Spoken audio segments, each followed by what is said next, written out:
Working from home has become the norm for many, with about 25% of the US workforce fully embracing remote work. But there's a rising trend among remote workers that might surprise you: the secret world of overemployment.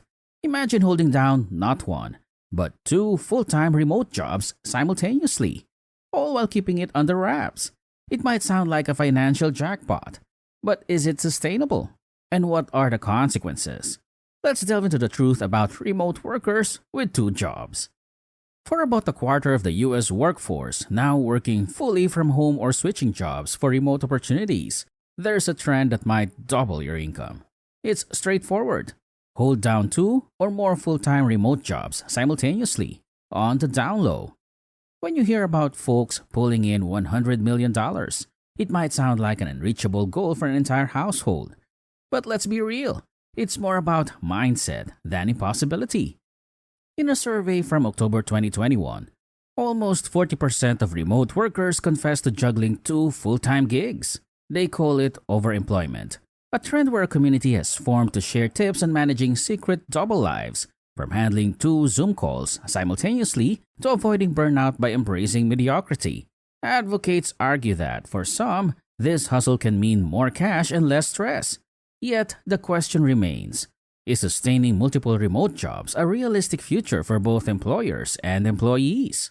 Working multiple full-time jobs isn't applicable to every industry. Some, like healthcare, restaurants, and travel, require physical presence and can't be done remotely. However, for many others, especially in technology and finance, remote work is a viable option. The shift to remote work has made people more efficient, resulting in a shorter working day.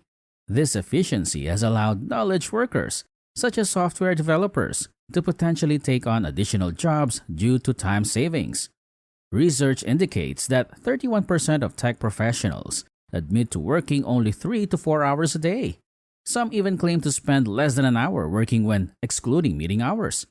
Overemployed individuals are prevalent in fields like accounting, finance, insurance, and sales.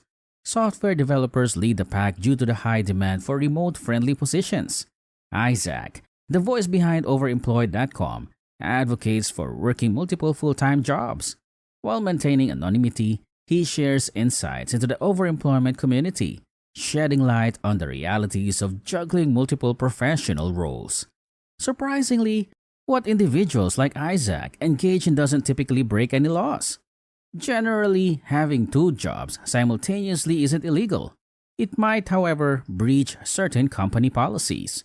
Some employers enforce strict no moonlighting rules, either prohibiting outside employment altogether or allowing it only if it doesn't interfere with job duties or conflicts with the employer's business. Despite this, those with dual jobs often go to great lengths to keep it under wraps. Personally, I have a structured approach to managing my day. This allows me to efficiently handle both responsibilities without compromising on either. Also, never mix your hardware. Keep it separate. Don't use your employer's stuff, laptops, computers, printers, paper for another job. And never lie about not having a job. Employers can fire you for dishonesty, no matter what. Some companies are catching on to potential moonlighters, using tools like artificial intelligence or productivity monitoring software. These track how engaged you are, even monitoring how much your mouse moves. Despite these challenges, the overemployed community has solutions. While technology can keep overemployed workers out of legal trouble, they also need to consider their mental load. Balancing two jobs, especially the psychological toll of lying and hiding, varies for each person. Feeling guilty about something can be excruciating when there's the constant fear of being found out. Now, meet Rahaf Harfouch, a digital anthropologist and researcher who recently penned a book on hustle culture and burnout. Amidst the global pandemic and the constant ebb and flow of border closures, we're dealing with the stress of overemployment. Handling the existing uncertainties is challenging enough for many of us. Adding another layer of uncertainty, which may bring legal, financial, and reputational consequences, requires careful consideration. Earning extra money loses its appeal if it jeopardizes your standing in the industry, leads to legal troubles, and robs you of the joy in your downtime. These are the concealed expenses that demand attention. Contrary to a common misconception, having multiple jobs doesn't necessarily mean overworking. It all boils down to productivity and thoughtful time management. Isaac, for instance, has found that juggling two jobs has, in fact, reduced work related stress through strategic time allocation and deep, focused work. I don't find it stressful, but everyone's different. A positive thing about remote work is that if you have multiple jobs and don't like a meeting, you can skip it. Just ask the client for the meeting notes. If the meeting isn't adding value to your goals, you can explain why. Some employers are pushing back against overworking. People with one job may be overcompensating because they fear job loss, leading them to attend back to back meetings for 12 hours a day. It's a choice in how you use your time. Overemployment supporters believe in reclaiming that time. Separate your identity from your job. Focus on meeting expectations, not exceeding them. Work devotion is a phenomenon where we signal our success through behaviors tied to how hard we work. People link their self-worth to their job and its intensity, not just the job itself. Despite hard work, research shows many working multiple jobs still struggle financially. If separating your identity from your job helps you prioritize being present, joyful, healthy, and happy with relationships, that's a positive shift. Even if juggling two remote jobs full-time isn't everyone's cup of tea, it highlights a broader work trend, a change in how we view our work-life balance. When the pandemic hit and jobs were lost, many folks hesitated to return to their old jobs. This led to a shift in mindset, with people reconsidering the kind of work they desired. This reevaluation caused a labor shortage. Now, with the economy rebounding, workers are leveraging this newfound bargaining power to secure more favorable work situations, a movement now dubbed the Great Resignation. The Great Resignation kicked off around the middle of last year. As unemployment benefits tapered off, folks returned to their pre-pandemic jobs. However, many noticed grueling hours or work that didn't align with their future goals.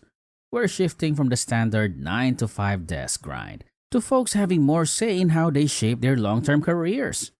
For those with busy jobs, climbing the corporate ladder might not seem as appealing. Take software engineers, for instance, earning an average of $156,000 per year at Google and around $166,000 at Meta, as per Glassdoor.com.